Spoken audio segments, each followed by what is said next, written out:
আমার বড় ভাই আব্দুল কাদের জিলানী ও গিলানী রহমাতুল্লাহ আলাইহি বলে মা গো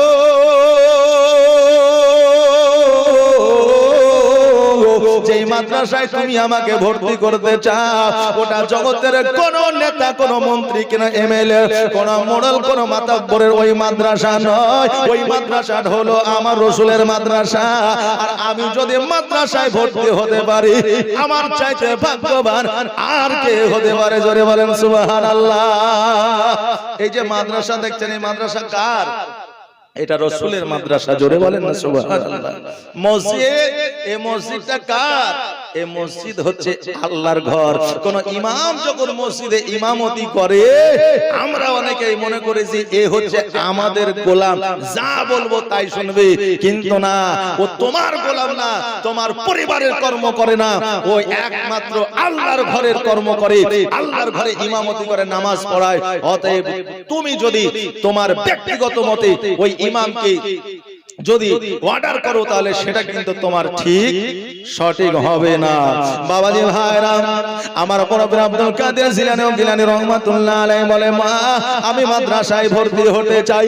এবার উম্মুল খায়র মা ফাতেমা উনি চিন্তা করলেন আল্লাহ আমার সন্তানকে যে মাদ্রাসায় দিব, এখান থেকে জিলানী শহর থেকে বাগদাদ শরীফে আমি দিব, বাগদাদ শহর যাওয়ার জন্য সঙ্গে লোক লাগবে, আমার সন্তানকে লইয়া আমি বাগদাদে যেতে পারবো না, আমার সন্তান একাই বাগদাদে যেতে পারবে না, এই জন্য কাফেলার প্রয়োজন আছে।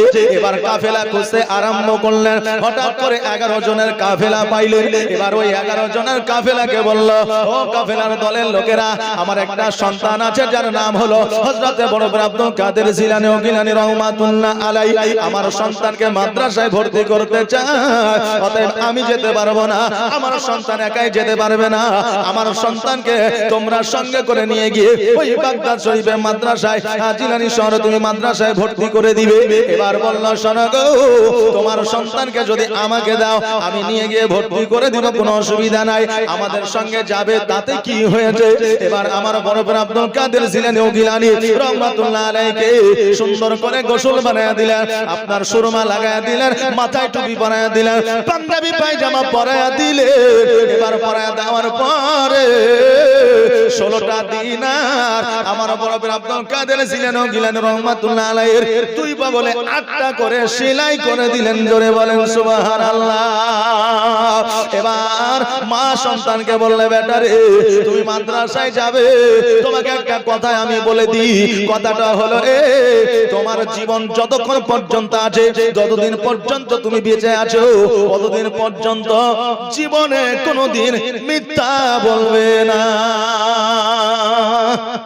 যতদিন বাঁচবে জীবনে কোনোদিন মিথ্যা বলবে না।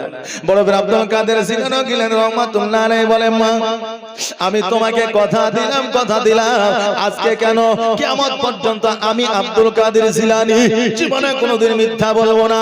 এবার বড় ভাই আব্দুল কাদের জিলানী ও গিলানী রহমাতুল্লাহ আলাইহি ওই কাফেলার সঙ্গে মাদ্রাসায় যাওয়ার জন্য আপনার প্রস্তুত হয়ে গেলেন, কাফেলার সঙ্গে মাদ্রাসায় চলতে আরম্ভ করে দিলেন। কিছু দূর যখন গেলেন, যাওয়ার পরে একটা মস্ত বড় জঙ্গল আছে, ওই জঙ্গলের মধ্যে দেখতেছেন যেন ডাকাতের দলেরা সকলকে যেন ধাওয়া করতে আছে।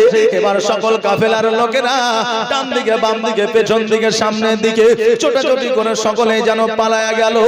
একমাত্র যদি দাঁড়ায়া থাকে আমার বড় ভাই আব্দুল কাদের জিলানী ও গিলানী রহমাতুল্লাহ আলাইহি দণ্ডায়মান হয়ে দাঁড়িয়ে আছে। জোরে বলেন সুবহানাল্লাহ। এখন ডাকাত যদি আপনাকে তাড়া করে তা আপনি কি দাঁড়িয়ে থাকবেন? পালায়া যাবেন, কারণ পকেটে টাকা থাকে, সোনা থাকে, তারপরে মোবাইল থাকে, আরো কিছু থাকে। এখন তো ওইসব সিস্টেম নাই, তবে আজকে থেকে 10 বছর আগে আমাদের বিভিন্ন জায়গায় ছিনতাই হতো না, ফাঁকা খালি জায়গা হলে মানুষ ভয় করতো যেতে আসতে।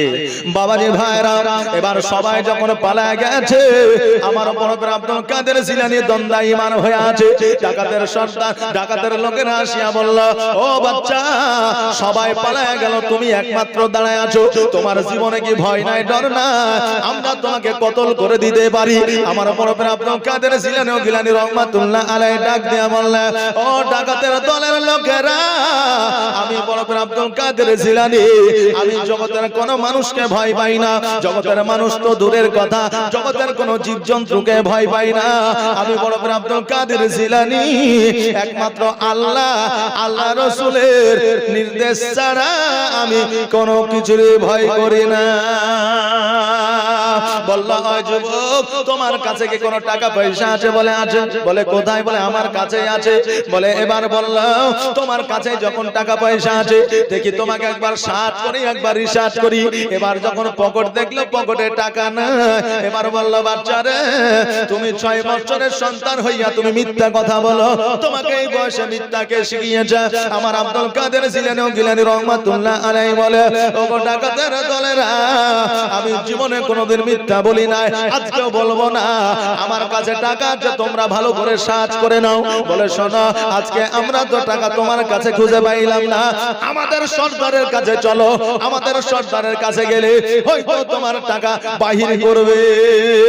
এবার সর্দারের কাছে নিয়ে যাওয়া হলো। সর্দারকে বললো, হুজুর এই এই ব্যাপার, আমার বড় পীর আব্দুল কাদের জিলানীর কাছে নাকি টাকা আছে, কিন্তু টাকা তো খুঁজে পাওয়া যায় না। এবার সর্দার বলল, ও বাচ্চা, তোমার কাছে নাকি টাকা আছে কিন্তু খুঁজে পাই না, কারণটা কি? বলে শোনো গো, আমার মা আমার 2 বগলে 8টা করে 16টা দিনার সেলাই করে দিয়েছে। এবার যখন হাত দিয়া দেখছে, দেখছে যেন 8টা করে 16টা দিনার আছে। বলল, বাচ্চারে, আজকে যদি তুমি মিথ্যা কথা বলে দিতা, তোমাকে সার্চ করতাম না, রিসার্চ করতাম না, তোমাকে ছেড়ে দিতাম, তোমাকে খুনও করতাম না। কারণ হলো তুমি বাচ্চা ছেলে। আমার আব্দুল কাদের জিলানী গিলানী রহমাতুল্লাহ আলাইহি ডাক দিয়া বলে, ও ডাকাতের সর্দার, আজকে কেন কিয়ামত পর্যন্ত আমি মিথ্যা বলবো না। আজকে সত্য কথাটাই আমি তোমাকে বলেছি, মিথ্যা আমার কাছ থেকে তুমি শুনতে পারবে না। ডাকাতের সর্দার বলে, এ বাচ্চা শোনো, আমার মাও কিন্তু আমাকে মিথ্যা শিক্ষা দেয় নাই। আমার মাও আমাকে সত্য কথা বলার জন্য বলেছে, আমার মাও আমাকে সত্য পথে চলার জন্য বলেছে, আমার মাও আমাকে সঠিক পথটা দেখিয়েছে। কিন্তু আমি বড় হয়ে যাইয়া আমি নিজেই নিজে মস্ত বড় ডাকাত হয়ে গেছে। কোন মা কি চায় যে সন্তান মুচি হোক? এই চাই যে চাই না। কোন মা চায় সন্তান চোর হোক? কোন মা চায় সন্তান ডাকাত হোক? চাই না। মা চায় যে আমার সন্তান ব্যারিস্টার হোক, প্রফেসর হোক, আলিম হোক, মুফতি হোক, হাফিজ হোক। মা চায় যে আমার সন্তান সমাজের কাছে যেন মান ও সম্মান নিয়ে বেঁচে থাকতে পারে। কথা ঠিক না ভুল? জি, প্রত্যেকটা মা চায়। কিন্তু সন্তানেরা যখন আপনার চোর হয়, ডাকাত হয়, মস্তান হয়, তারপরে যখন খারাপ জায়গায় চলে যায়, মদ্যপান করে, গাঁজা খায়, তারপরে আপনার সুদ খায়, এগুলো তাদের নিজের কর্মের জন্য। কারণ বাবা বলেছে এক পথে চলতে, তারা অন্য পথে চলেছে, যার জন্য এই পরিস্থিতি তাদের হয়েছে। ডাকাতের সর্দার বলল, ও বাচ্চা শোনো শোনো, তোমার নামখানা কি বলো বলো। আজও পর্যন্ত এই রকম সন্তান আমার জীবনে কোনোদিন দেখি নাই। আমার বড় পীর আব্দুল কাদের জিলানী গিলানী রহমাতুল্লাহ আলাইহি বলে, ও ডাকাতের সর্দার শোনো গো, আমার নাম হলো আব্দুল কাদের জিলানী, আমি সত্য কথা বলি, মিথ্যা বলি নাই। এবার ডাকাতের সর্দার বলল, ও বাচ্চা শোনো, আজকে তুমি বাচ্চা হইয়া তোমার মায়ের কথা শুনিয়া যদি তুমি মিথ্যা না বলতে পারো, আমি এত বড় একজন ডাকাতের সর্দার হইয়া আমার মায়ের কথা কেমন করে শুনবো না। আজকে থেকে কথা দিলাম, কথা দিলাম, আমিও জীবনে মিথ্যা বলবো না, আমিও সত্য কথা বলবো। আমার বড় পীর আব্দুল কাদের জিলানী গিলানী রহমাতুল্লাহ আলাইহি ডাক দিয়া বলে, ও ডাকাতের সর্দার শোনো গো, এইভাবে বললে হবে না।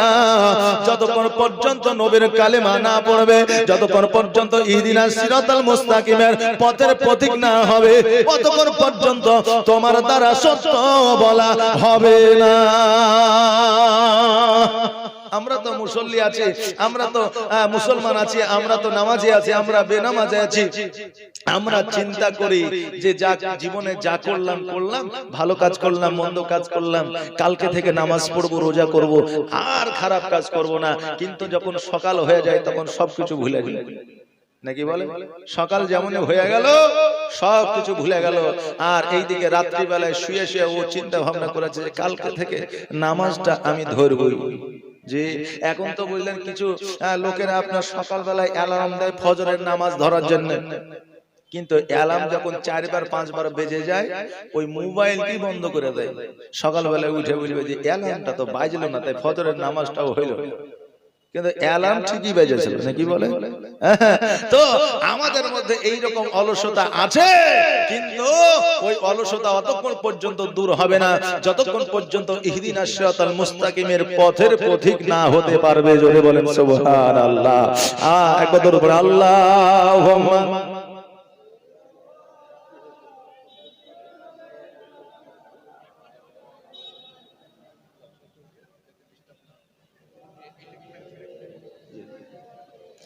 মৌলানা মুহাম্মদ।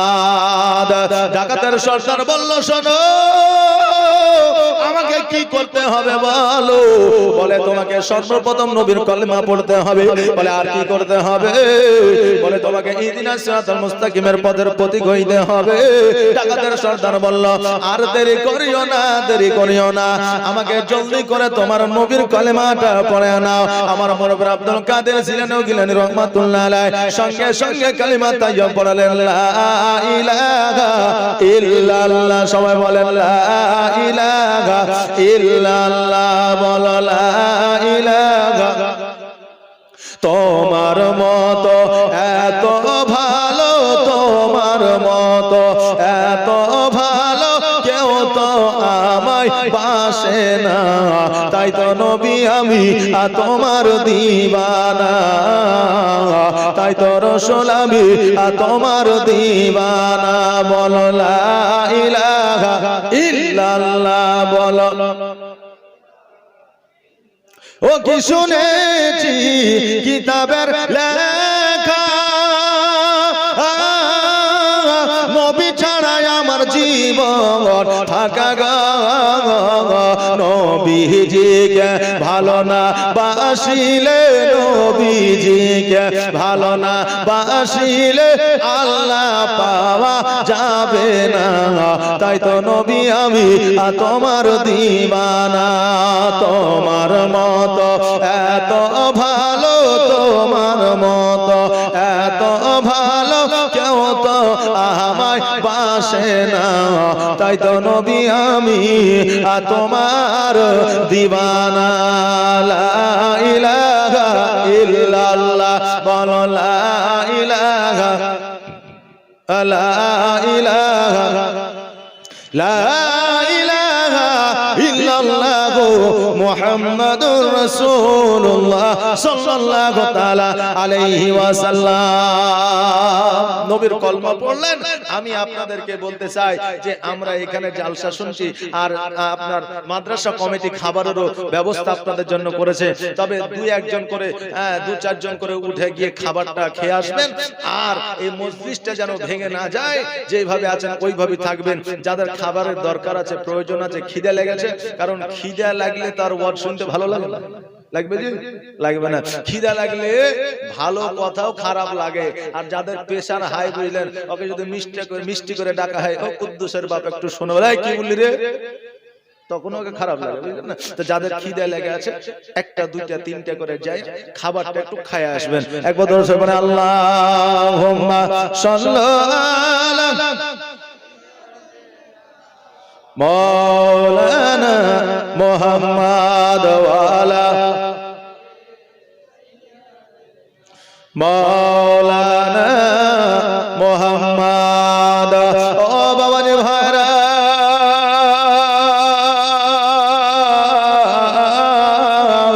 আমার মুরব্বি আব্দুল কাদের জিলানী ও গিলানী রাহমাতুল্লাহ আলাইহি আপনার ওই ডাকাতের সর্দারকে কালেমাটা পড়ায় নিলেন। কালেমা পড়ায় নেওয়ার পরে আমার মুরব্বি আব্দুল কাদের জিলানী ওই ডাকাতের সর্দারকে মুসলমান বানায় নিলেন। আজকে বর্তমানে অনেক মানুষ বলে থাকে যে আল্লাহর ওলিরা হচ্ছে ভণ্ড, তাদের দ্বারা কোনো কাজকর্ম হয় না। ওরে আমার ভাই বাবাজিরা, যুবকেরা, সত্যকারের যারা আল্লাহর ওলি হয়, তাদের কাজ শুধু মানুষকে মুরিদ করা নয়, তাদের কাজ হচ্ছে ইসলামের প্রচার ও প্রসার করা। জোরে বলুন সুবহানাল্লাহ। এখন অনেক পীর উঠেছে, ছোট পীর, বড় পীর, কালো পীর, ধলো পীর, উঠেছে না উঠেনি যে? এখন অনেক পীর উঠেছে, বুঝলেন না। ও আবার বেটা ছেলে মুরিদ করে না, শুধু বিটি ছেলে মুরিদ করে। পীর আছে বুঝলেন, বলছে আমাদের ওই ভগবান বলে বলছে যে একজন পীর আমাদের এখানে আসে খুবই ভালো।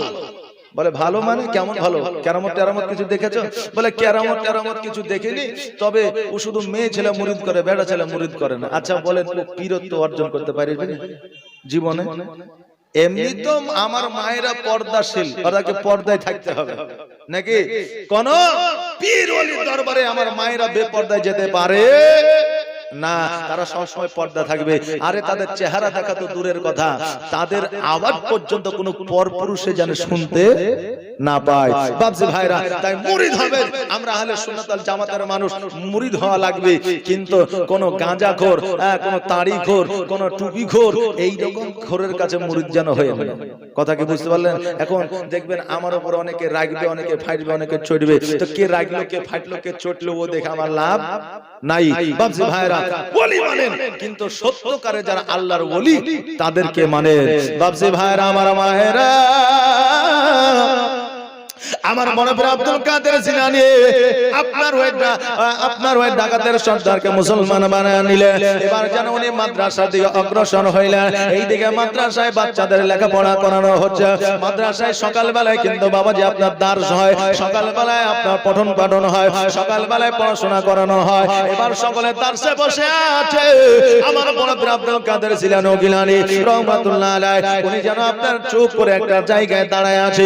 এবার ওই মাদ্রাসার শিক্ষক যার নাম হলো ওবাইদুল্লাহ রাহমাতুল্লাহ আলাইহি, ওই ওবাইদুল্লাহ রাহমাতুল্লাহ আলাইহি ওই বাচ্চা ছেলেটাকে দেখে বলে, বাচ্চা রে, তোমার এত সুন্দর চেহারা নিয়ে তুমি এই জায়গায় দাঁড়িয়ে আছো, তার কারণটা কি?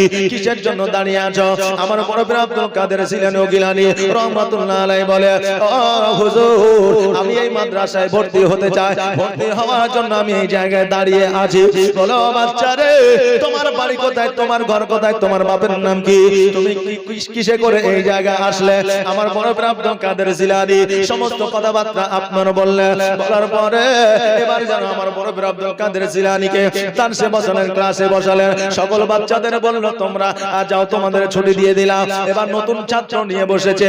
এবার আমার বড় পীর আব্দুল কাদের জিলানীকে বলতেছে, বাবা তুমি কি জীবনে কোনোদিন আরবি পড়েছো, আরবি ব্যাকরণ পড়েছো? কোনোদিন কি আলিফ বা তাসা পড়েছো? বলে, হুজুর গো, জীবনে আলিফ বা তাসা পড়ি নাই, মক্তবে যাই নাই, মাদ্রাসায় যাই নাই, কোন মুরব্বির কাছে যাই না। ওই শিক্ষক ওবাইদুল্লাহ বললেন, তবে শোনো, তুমি একটা বাগদাদি কায়দা নিয়ে এসো। ওই বাগদাদি কায়দার মধ্যে সবকিছু আছে, তোমাকে ওই বাগদাদি কায়দা থেকে শুরু করতে হবে। বাগদাদি কায়দা বুঝেন বাবা? বাগদাদি কায়দা এখন যারা বোঝে না তারা মনে করবে যে বুখারী চাইতে মনে হয় বড় নাকি। মানে বাগদাদি কায়দা হলো আলিফ বা তা সা, যেটা আমরা আরবি বর্ণ পরিচয়। অনেকে আলিফ বে তেশে পড়ে, অনেকে আলিফ বা তা সা পড়ে। এখন প্রশ্ন হলো যে হুজুর, আমরা তো আলিফ বে তেশে আগে পড়েছিলাম, তো এখন আলিফ বা তাসা পড়াই, তো কোনটা ঠিক আর কোনটা ভুল? বাপজি ভাইরা, দুটাই ঠিক। একটা পড়লে আপনার সঠিকভাবে পড়া হয়, আর একটা পড়লে অক্ষর চিনা যায়। দুটোই পড়তে পারেন, কোনো অসুবিধা, কোনো সমস্যা নাই। আপনি অক্ষর চিনার জন্য আপনাকে আলিফ বা তাসা পড়ায়, আলিফ বে তেশে পড়ায়। বাপজি ভাইরা, তবে বা তাসা সব বাদ দিয়ে দেয়া, আলিফ তারপরে দিকে জিম হা খ বাদ দিয়ে বাতাসা, এটা আর মনে আছে। মিলাদে গেল পায় বাতাসা, জালসায় গেল পায় বাতাসা, আপনার মোড়ে গেল পায় বাতাসা, কবর জিয়ারতে গেল পায় বাতাসা, আপনার মুর্দাকে দাফন করতে গেল পায় বাতাসা। তার জন্য ও কিছু পড়ুক আর না পড়ুক, তিনটা শব্দ ওর মনে থাকে, বাতাসা। বলে, হায়রে সাদের বাতাসা, তোর জন্যই আশা। বাতাসা না থাকলে আমারও হইতো না আশা। বাপজি ভাইরা, আমার মায়েরা, তো এই দেখেন আমার বড় পীর আব্দুল কাদের জিলানী রাহমাতুল্লাহ আলাইহি বলে, বেটা তুমি বাগদাদি কায়দা নিয়ে আসো। বাগদাদি কায়দা নিয়ে আসলেন। আসার পরে প্রথম পৃষ্ঠাটা খুলে দিলেন। এবার খুলে দেওয়ার পরে বলছে, বলো আলিফ। আমার বড় পীর আব্দুল কাদের জিলানী বলতেছে, বা।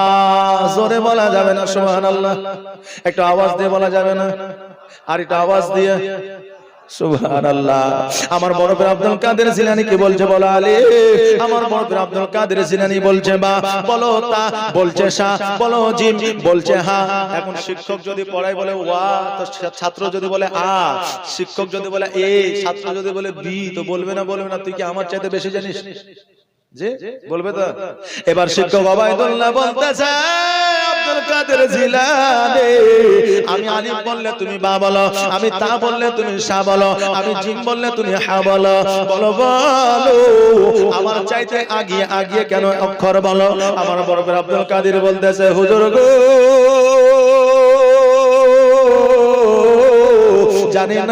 জানি না আপনি আলিফ বললে আমার অটোমেটিক বা বেরিয়ে যায়, আপনি তা বললে আমার অটোমেটিক সা বেরিয়ে যায়, আপনি জিম বললে আমার অটোমেটিক হা বেরিয়ে যায়, জানি না কেন 12 হয়ে যায়। ওবাইদুল্লাহ রহমাতুল্লাহ আলাইহি ডাক দিয়ে বলে আব্দুল কাদের জিলানী বলো তুমি কি পড়তে পারবে কোরআনুল মাজিদ? বলে হুজুর মনে তো হচ্ছে পড়তে পারবো। বলে তবে পড়ো। যেমনই বলেছে পড়ো অমনি শুরু করেছে আলহামদুলিল্লাহি রাব্বিল আলামিন আর রহমানির রহিম মালিকি ইয়াউমিদ্দিন ইয়াকা না'বুদু ওয়া ইয়াকা নাস্তাঈন ইহদিনাস সিরাতাল মুস্তাকিম সিরাতাল লাযীনা আন'আমতা আলাইহিম গায়রিল মাগদুবি আলাইহিম ওয়ালাদ-দাল্লিন। বিসমিল্লাহির রহমানির রহিম আলিফ লাম মিম যালিকাল কিতাবু লা রাইবা ফিহি। আপনারা এইভাবে পড়তে আরম্ভ করেছেন। 1 পারা 2 পারা 3 পারা 4 পারা 5 পারা 6 পারা 7 পারা 8 পারা 9 পারা 10 পারা 11 পারা 12 পারা এইভাবে পড়তে পড়তে আমার বড় পীর আব্দুল কাদের জিলানী গিলানী রহমাতুল্লাহ আলাইহি 19 পারা খতম করে দিয়েছে। জোরে বলেন সুবহানাল্লাহ। ওবাইদুল্লাহ রহমাতুল্লাহ আলাইহি ডাক দিয়ে বলে আব্দুল কাদের জিলানী জীবনে মাদ্রাসায় যাওনি, মক্তবে যাওনি, জীবনে কোনো বৃদ্ধ মানুষের কাছে যাওনি, আলিফ বা তা সা জিম হা খ পড়োনি, আজকে তুমি 1 পারা থেকে 19 পারা কেমন করে পড়ে দিলে? আমার আব্দুল কাদের জিলানী ও গিলানী রহমাতুল্লাহ আলাইহি বলে হুজুর গো জগতের মধ্যে একটা শিশু সন্তান মায়ের গর্ভে 1 মাস 2 মাস 3 মাস 4 মাস 5 মাস 6 মাস 7 মাস, তবে 7 মাসের কমে থাকে না, 7 মাসের ঊর্ধ্বে থাকে। কোন সন্তান 9 মাস, কোন সন্তান 10 মাস, কোন সন্তান 8 মাস, কোন সন্তান 10.5 মাস, এই রকম সন্তান মায়ের গর্ভে থাকে, দুনিয়ার মধ্যে ভূমিষ্ঠ হয়। আর যদি 10 মাস পার হয়ে যায় কত ডাক্তারের কাছে নিয়ে ছুটাছুটি করে, ডাক্তারেরা বলে সিজার করে নাও। আমার বড় পীর আব্দুল কাদের জিলানী বলে হুজুর গো আমার মায়ের গর্ভে 11 মাস 12 মাস নয়, আমি টোটালি 14 মাস আমার মায়ের গর্ভে ছিলাম। জোরে বলেন সুবহানাল্লাহ। আমি 14 মাস মায়ের গর্ভে ছিলাম। আমার মা 2 টাইমে কোরআন তেলাওয়াত করতেন, একটা হলো ফজরের নামাজের পরে, দ্বিতীয় হলো এশার নামাজের পরে।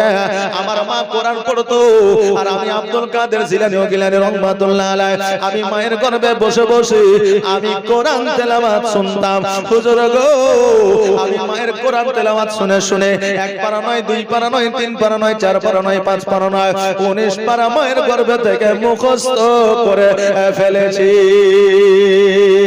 আল্লাহর সেরা সংবিধান 30 পারার যে কোরআন আমল করে যে ইনসান সে হয় কামিলে ঈমান।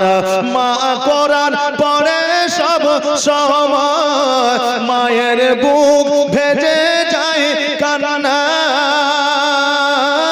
গর্ভেতে 10 মাসেতে চুপি চুপি কোরআন শুনে যায়।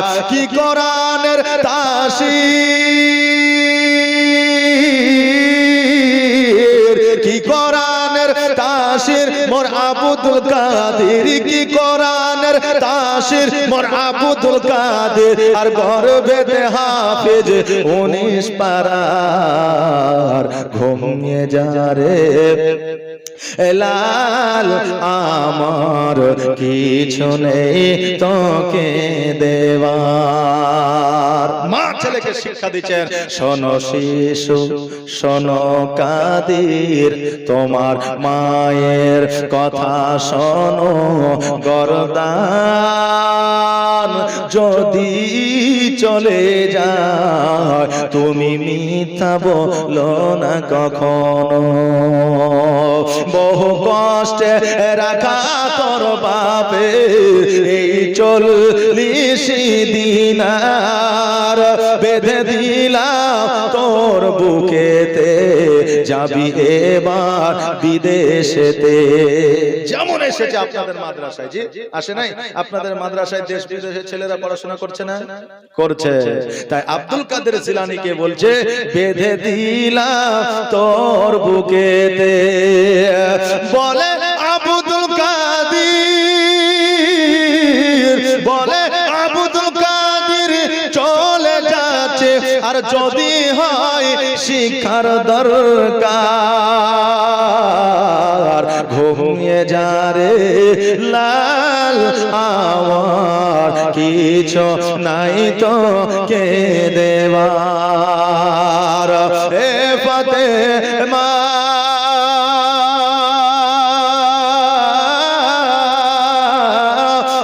ফাতেমা আজ বেগানা, আর এক দানা নেই ঘরে খাবার, ঘুমিয়ে যা রে লাল আমার কিছু নাই তোকে দেওয়ার। ও বাবাজি ভাইরা আমার, আব্দুল কাদের জিলানী রহমাতুল্লাহ আলাইহি বলে হুজুর গো, আমি মায়ের গর্ভে বসে বসে আমি মায়ের কোরআন তেলাওয়াত শুনেছিলাম, আর আমার মায়ের কোরআন তেলাওয়াত শুনে শুনে আমি 19 পারার হাফিজ হয়ে গিয়েছি। জোরে বলেন সুবহানাল্লাহ। মায়ের গর্ভে থেকে থেকে কোরআন তেলাওয়াত শুনে শুনে 19 পারার হাফিজ হয়েছে। আর আজকে আমাদের মায়েদের গর্ভ থেকে যে সন্তান হচ্ছে তারা সিরিয়ালের হাফেজ হচ্ছে। যে মা রান্না করতে করতে বুঝলেন ভাতকে পুড়িয়ে দিয়েছে, ভাত পুরো বুঝেন তো, রান্না করতে করতে ভাত পুড়িয়ে দিয়েছে, কারণ মোবাইলে সিরিয়াল দেখছিল। আজকাল মায়েদের তো গল্প বলতে হয় না বাবা, ভাত রান্না করছে তাও সিরিয়াল, খেছে তাও সিরিয়াল, সন্তানকে চুপ করাছে কান্না থেকে তাও সিরিয়াল, মানে মোবাইল ছাড়া গতি নাই। ভাইরা এখন স্বামী স্ত্রীকে মোবাইলের চাইতে কম বেশি ভালোবাসে, আর স্ত্রী মোবাইলের চাইতে স্বামীর চাইতে মোবাইলকে বেশি ভালোবাসে। কথা ঠিক না বল? যে মোবাইলকে স্ত্রী স্বামীর চাইতে বেশি ভালোবাসে, আর স্বামী মোবাইলকে স্ত্রীর চাইতে বেশি ভালোবাসে। এখন স্ত্রীর ভাত রান্না করতে করতে ভাতটা পুড়িয়ে দিয়েছে। এখন স্বামী বুঝলেন সন্ধ্যাবেলায় খেতে বসেছে, বলছে হারে ভাত পুড়ে গেছে, ভাতে পুড়া পুড়া গন্ধ করছে কেন? তো বলছে তুই মূর্খের মতো কথা কাও কেন, এটা ভাত পুড়া গন্ধ লাই, এটা হচ্ছে তান্দুরি রুটি যেমন তুমি করো না পুড়া পুড়া গন্ধ করে, তো এটা হচ্ছে তান্দুরি ভাত তুমি খায়া। কথা হইল না? এই তান্দুরি পুড়িয়ে গেছে তাই তান্দুরি ভাত, এটা হচ্ছে ফ্যাশন যুক্ত রান্না, এই রান্না তুমি কোনোদিন খাও নাই। এখন স্বামী দেখছে তাই তো বিবি আমার মডার্ন, তাই মডার্ন হিসাবে এখন এই তান্দুরি ভাত বানিয়েছে, খাইলে মূর্খের মতো কথা বলে কোনো লাভ নাই। বাপজি ভাইরা আমার মায়েরা, তাই এই দেখেন এখন মায়েদের গর্ভে সন্তান থাকলে তারা মোবাইল দেখছে। এই মায়েরা শুনে নাও, সন্তান যখন গর্ভে থাকবে কোনো খারাপ কাজ করবে না, চুরি করবে না, তারপরে সিরিয়াল দেখবে না, গান শুনবে না, কারণ সন্তান যখন দুনিয়ার মধ্যে ভূমিষ্ঠ হইবে তখন ওটাই শুনতে চাইবে। এখনকার ছেলেরা, বাচ্চা বাচ্চা ছেলেরা দেখবেন কান্না করে না, কান্না করে, এই কান্না করছে তো মৌলবীর কাছে ঘুমাচ্ছে, ভালো হচ্ছে না, কান্না চলছে, ডাক্তারের কাছে যাচ্ছে, বলছে কোনো রোগ নাই। এখন ওই মোবাইল যখন ধরিয়ে দিয়েছে বুঝলেন, তখন তার কান্না বন্ধ হয়ে গেছে। কথা ঠিক না ভুল? যে মোবাইল ধরিয়ে দিলে তার কান্না বন্ধ হয়ে যায়। জন্য মায়েরাও সুযোগ পেয়েছে, কাঁদলে এই মোবাইল, রান্না করতে গিয়ে ছেলে সন্তানের জানালে তাও মোবাইল, এখন কোন কর্ম কোন কাজ করলে যদি কান্না করে তাও মোবাইল। মোবাইল দিয়ে সন্তানদেরকে বরবাদ করিয়েন না বাপজি ভাইরা আমার মায়েরা। তাই কথা হলো, সন্তান যদি গর্ভে থাকে ভালো কাজ করবেন। জীবনে কোনোদিন আমার বড় পীর আব্দুল কাদের জিলানী ও গিলানী রহমাতুল্লাহ আলাইহি মিথ্যা বলে নাই। কিন্তু আমাদের সন্তানরা জমিতে ঘাস করতে গিয়ে একটা বেগুন নিয়ে আসলে মায়েরা বলে আর একটা নিয়ে আসতে পারিস না, একটা থেকে সবজি হয় বলে আরেকটা নিয়ে আসতে। কথা হচ্ছে আমাদের মায়েরা আমাদের সন্তানদের এইরকম কিছু জ্ঞান বুদ্ধি দিয়ে দেয়, তার জন্য সন্তানরা অনেক সময় পিতামাতার জন্য খারাপ হয়ে যায়। আল্লাহ যেন তৌফিক ইনায়াত করেন সকলকে, সকলে বলেন আমিন। যাতে কোন সন্তানকে কোন মা এমন শিক্ষা না দেয় যাতে সন্তানটা খারাপ হয়ে যায়। একবার আওয়াজ দিয়ে বলেন তা আমিন, একবার জোর জোর জোরে সুরে বলেন না আমিন। ও বাবাজি ভাইরা, আমার বড় পীর আব্দুল কাদের জিলানী ও গিলানী রহমাতুল্লাহ আলাইহি ওই মাদ্রাসায় যখন 19 পারা আপনার কোরআন তেলাওয়াত শোনা দিলেন, এবার ওবাইদুল্লাহ রহমাতুল্লাহ আলাইহি বলে বাচ্চারে আজকে তুমি 19 করা আমাকে শোনায় দিয়েছো। আজকে আমি বড় খুশি হয়ে গেছি। একজন শিক্ষককে যখন সন্তান আপনার ছাত্র যখন পড়াশোনা দেয়, ওই শিক্ষকের চাইতে আর বেশি কেউ আপনার খুশি হয় না। শিক্ষক বলল, ও আব্দুল কাদের জিলানী, যাও যাও যাও, আজকে আমি খুশি হয়ে গেলাম। আমার বড় ভাই আব্দুল কাদের জিলানী গিলানী রহমাতুল্লাহ আলাইহি মাদ্রাসায় পড়াশোনা করে, মাদ্রাসায় আপনার থাকে, কিন্তু যেই 16টা দিনার নিয়ে এসেছিল গরিব বাচ্চাদের খাওয়াতে খাওয়াতে আমার বড় ভাই আব্দুল কাদের জিলানী ও গিলানী রহমাতুল্লাহ আলাইহির সমস্ত টাকাগুলো শেষ হয়ে গেছে। খাবার নাই, জায়গির নাই, জায়গিরের বাড়িতে খাবার নাই। এবার আমার বড় ভাই আব্দুল কাদের জিলানী ও গিলানী রহমাতুল্লাহ আলাইহি চিন্তা করে, আল্লাহ আমার কাছে টাকা নাই, খাবারও নাই, এখন আমি কেমন করে জীবন যাপন করব? আমার বড় ভাই আব্দুল কাদের জিলানী আমার আল্লাহকে নালিশ জানায়। এইদিকে বেরাদার, আপনি বলবেন হুজুরের কাছে 16টা দিনার ছিল, এখনকার আমলে যদি হিসাব করা যায় 2 থেকে 4 লক্ষ টাকা হয়। জোরে বলেন সুবহানাল্লাহ। এত টাকা কেমন করে খরচ করে দিল? যারা মুমিন হবে রে বাবা, পার্শ্বে যদি কেউ অভাবী থাকে, পার্শ্বে যদি কেউ আপনার ক্ষুধার্ত থাকে, তাকে না দিয়া ওই বান্দা খেতে পারবে না। পারবে বাবা? পারবে না। আমার বড় ভাই আব্দুল কাদের জিলানী ও গিলানী রহমাতুল্লাহ আলাইহি ওই মাদ্রাসার সন্তানদেরকে পর্যন্ত খাইয়েছে, এই জন্য টাকাগুলো শেষ হয়ে গেছে। মাদ্রাসায় কিন্তু ধনীদের সন্তানেরা যায় না, গরিবের সন্তানেরাই বেশি যায়। কথা ঠিক না বল? জি, গরিবের সন্তানেরাই বেশি যায়। ও বাবারে ভাইরা, ওই গরিবের সন্তানেরা মাদ্রাসায় আসিয়া একটা মাত্র উদ্দেশ্য তৈরি করে, যে উদ্দেশ্যটা হইল আমি একদিন রাসূলের সৈনিক হব, আর আমি রাসূলের সৈনিক হইয়া ইসলামের প্রচার ও প্রসার করব। এখন তো মাদ্রাসায় ধরেন খাবারের অভাব নাই, আর মাদ্রাসায় আপনার কোনো থাকার অভাব নাই, পানির অভাব নাই, বাথরুমেরও কোনো সমস্যা নাই। যে সমস্যা আছে, কিন্তু আগে কিন্তু এই সমস্ত সমস্যাগুলা ছিল। আরে আজকে কেন, আজ থেকে 15 বছর আগেই অভাব ছিল। মাদ্রাসায় জায়গির করা হতো, এখন জায়গির হয় না, এখন বোর্ডিং, একবারে 3 বেলা সলিড খাবার। আর আগে জায়গির বাড়ি গেলে সকালে একবার দিত 11টার সময়, আর রাত 8টা থেকে 9টার সময় একবার দিত। জি, 8টা থেকে 9টার সময়। বাবজি ভাইরা, এখন অনেক সুখ, মাদ্রাসায় দেন সন্তানকে একটু কোরআন তেলাওয়াত শেখান। জীবনে তো সবকিছুই শিখালেন, একটু কোরআনটা পড়া শেখান। আজকে ব্যারিস্টার, আজকে প্রফেসর, আজকে উকিল, আজকে মাস্টার হবেন, দুনিয়ার মধ্যে সার্টিফিকেট থেকে যাবে, কবরে যাবে না। কিন্তু যদি একটা কোরআন তেলাওয়াত করা সার্টিফিকেট আপনি নিজে অর্জন করতে পারেন, তো ওই সার্টিফিকেট দুনিয়াতেও কাজে লাগবে, আখিরাতেও কাজে লাগবে। জোরে বলেন সুবহানাল্লাহ। তাই এই সার্টিফিকেটটা একটু হাসিল করেন। জীবনে তো কত সার্টিফিকেট হাসিল করলেন, হ্যাঁ, বিএড এর সার্টিফিকেট, ডিএড এর সার্টিফিকেট, তারপরে প্রতিযোগিতার সার্টিফিকেট, সবকিছু রেডি করলেন। একটু মাদ্রাসায় কোরআন তেলাওয়াত শিখে এই সার্টিফিকেটটাও একটু রেডি করেন, তৈরি করেন। এই সার্টিফিকেটটা আপনার কবরে কাজে লাগবে। আমার বড় ভাই আব্দুল কাদের জিলানী ও গিলানী রহমাতুল্লাহ আলাইহি বলে, আল্লাহ আমার কাছে তো টাকা নাই, পয়সা নাই, খাবার নাই, কি খাবো? খিদার জ্বালা সহ্য করতে পারি না। আমার বড় ভাই আব্দুল কাদের জিলানী চিন্তা করে, আল্লাহ গো, কোথায় যাব, কি খাবো, খাবার কোথায় পাবো? ক্ষুধার জ্বালা সহ্য করতে না পারিয়া গুটি গুটি পায়ে আমার বড় ভাই আব্দুল কাদের জিলানী ও গিলানী রহমাতুল্লাহ আলাইহি একটা পাহাড়ের উপরে উঠলেন। আর পাহাড়ের উপরে উঠিয়া আপনার গাছপালার পাতা ছিঁড়ে ছিঁড়ে খাইলেন। জোরে বলেন সুবহানাল্লাহ।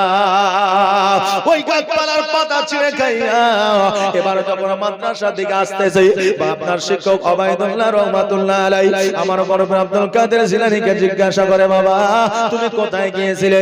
বলে, হুজুর গো, আমি একটু পাহাড়ের দিকে গিয়েছিলাম। শিক্ষক ওবায়দুল্লাহ বলে, বাচ্চা তোমার মুখে কেন লতা পাতার দাগ? কারণ দেখবেন কেউ পাতা যদি খায় মুখের মধ্যে একটা দাগ থাকে, থাকে না? থাকে না? ঠোঁটের মধ্যে একটা দাগ লেগে যাবে। আমার বড় ভাই আব্দুল কাদের জিলানী ও গিলানী রহমাতুল্লাহ আলাইহি বলে, হুজুর গো, ক্ষুধার জ্বালা সহ্য করতে পারি না, মাদ্রাসায় খাবার নাই, জায়গের বাড়িতে খাবার নাই, আমার কাছে টাকা নাই, পয়সা নাই। হুজুর হুজুর গো বলুন বলুন আমি কোথা থেকে খাবার জোগাড় করব? এই জন্য খোদার জ্বালা সহ্য করতে না পারিয়া আমি পাহাড়ের উপরে গিয়েছিলাম, গাছের লতা পাতা খেয়েছি। ওবাইদুল্লাহ রহমাতুল্লাহ তুই চোখের পানি ছেড়ে দিয়ে বলল, ওই আব্দুল কাদের জিলানী আমি অভাবে মানুষ, আমার বাড়িতে টাকা নাই পয়সা নাই, আমার বাড়িতে খাবার নাই, তবে শোনো গো আমি তোমার জন্য কিছু খাবারের ব্যবস্থা করে তুমি একাই আমার বাড়িতে এসে একটু খাবার খাইয়া যাইবা। ও বাবা যে কোন সন্তান যদি অসুস্থ থাকে, মাদ্রাসায় যদি কোন ছাত্র যদি বিপদে থাকে, সবচাইতে অন্তরটা বেশি কাঁদে ওই মাদ্রাসার শিক্ষকের। জোরে বলেন সুবহানাল্লাহ। কারণ আপনি তো আপনার সন্তানকে দিয়েছেন ওই শিক্ষকের দায়িত্বে, কারণ ওই শিক্ষকটা যখন ওই সন্তানটিকে পড়াইতে পড়াইতে যখন 1 বছর 2 বছর 6 মাস হয়ে গেছে, তখন ওই শিক্ষকেরও দয়া মায়া ওই সন্তানের প্রতি লেগে গেছে। জোরে বলেন সুবহানাল্লাহ। এই জন্য একজন ছাত্র যদি অসুস্থ হয়, একজন ছাত্র যদি বিপদে আপদে থাকে, তো শিক্ষকেরও কষ্ট হয়। এখন ছাত্রকে যদি শিক্ষকে একটা বাড়ি মেরে দেয়, চট করে যদি একটা বাড়ি মেরে দেয়, তো ওই কথাটা যদি বাপ মাকে বলে, তো ওই বাপ মা ছুটে এসে বলে, হুজুর তুমি আমার বেটাকে মেরেছো কেন?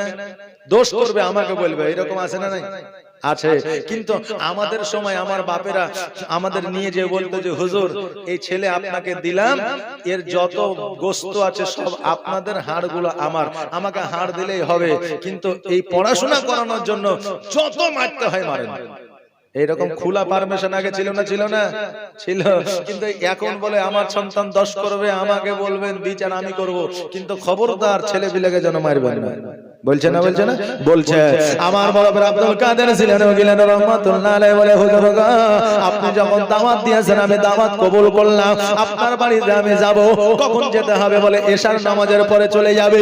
এবার শিক্ষক ওবাইদুল্লাহ রহমাতুল্লাহ আলাইহি বাড়িতে গেলেন, নিজের বিবিকে বললেন, বিবি রে বাড়িতে কিছু আছে কিনা? বলে ওগো আমার প্রাণের স্বামী বাড়িতে মাত্র 2টা জবের আটা, 2টা রুটির মতো আটা আছে। ও ভাই আমার প্রাণের স্বামী কেন বলছেন কিসের জন্য?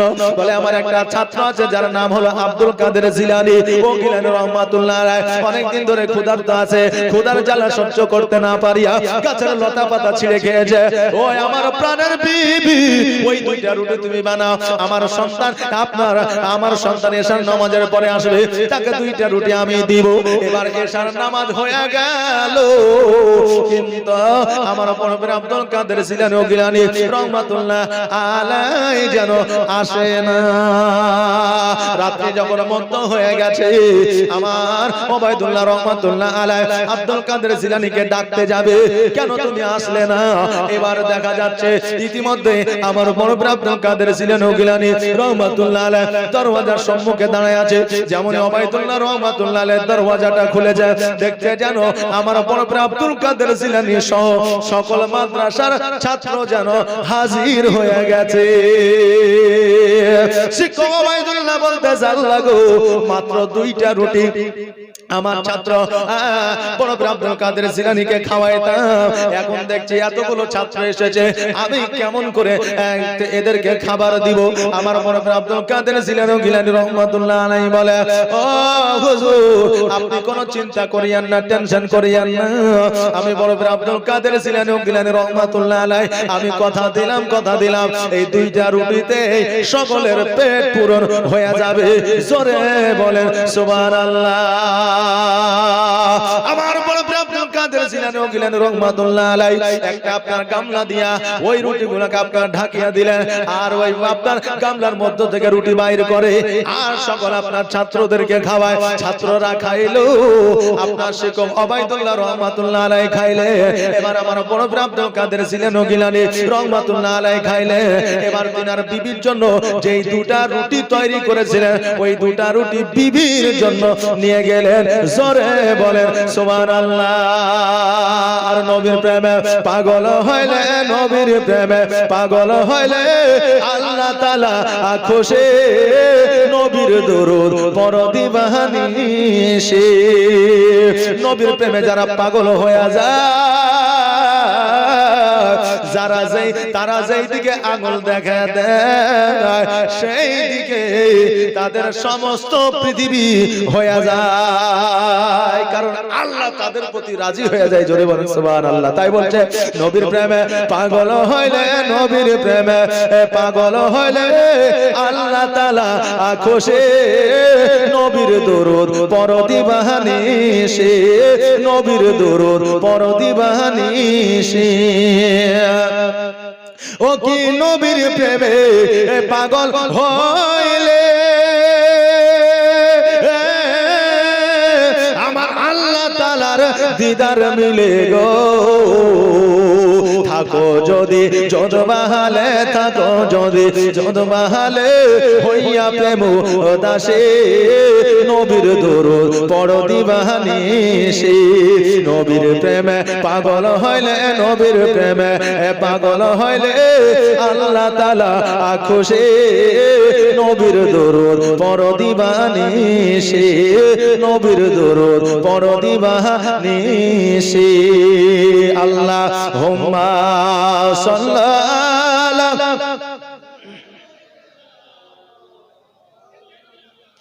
মুহাম্মাদ ওয়া আলা আলি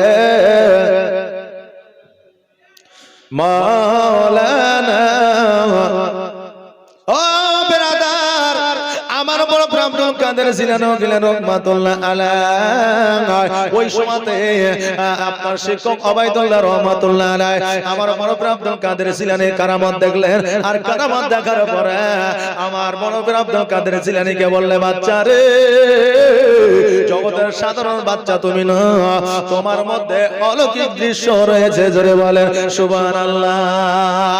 আজকে কিছু মানুষ আছে যারা আপনার বলি মানে না, পীর মানে না, তারা আবার গল্প করে যে ও যদি সত্যিকারের বলি হয় আমার পকেটে কি আছে বলে দিতে হবে, আমি মনে মনে সালাম দিব, সে যেন সালামের উত্তরটা দেয়, তবে বুঝবো যে আমার মনের কথা বুঝেছে। এরকম মানুষ আছে না নাই? বলে না বলে না বলে। কিন্তু বেরাদার, ও যুবক তুমি শুনে নাও, কারামত দেখা এটা একটা তকদির নসিবের ব্যাপার। সবাই কারামত দেখতে পাই না, আর সবার নসিবে কারামত থাকে না। আপনি বলবেন হুজুর কেমন কথা বললে?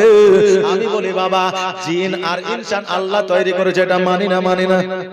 মানি তো মানে জিন আর ইনসানকে আল্লাহ তৈরি করেছে, কিন্তু জিনকে কয়জনে দেখেছেন? কয়জন দেখেছেন? জি, হয়তো দেখা গেল হাজারে একটা, তাই না? হাজারে একটা জিন যখন দুনিয়ার মধ্যে আছে, আমরা কেন জিন দেখতে পাই না? জিন যার কপালে আছে দেখা, সে একমাত্র জিনকে দেখতে পাবে, দ্বিতীয় যার নসিবে নাই সে দেখতে পাবে না।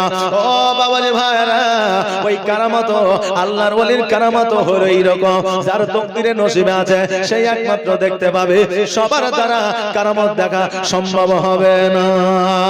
আমার আল্লাহ বলেছেন, আল্লাহু ওয়ালিউল্লাযিনা আমানু ইন কুনতুম মুমিনিন, যারা আল্লাহর ওলি হয়ে যায়, মুমিন হয়ে যায়, মুত্তাকিন হয়ে যায়, সালিহ হয়ে যায়, সালিহা হয়ে যায়, তাদের এই পৃথিবী পরের পৃথিবীতে কোনো বাধা বিপদ থাকে না। জোরে বলেন সুবহানাল্লাহ।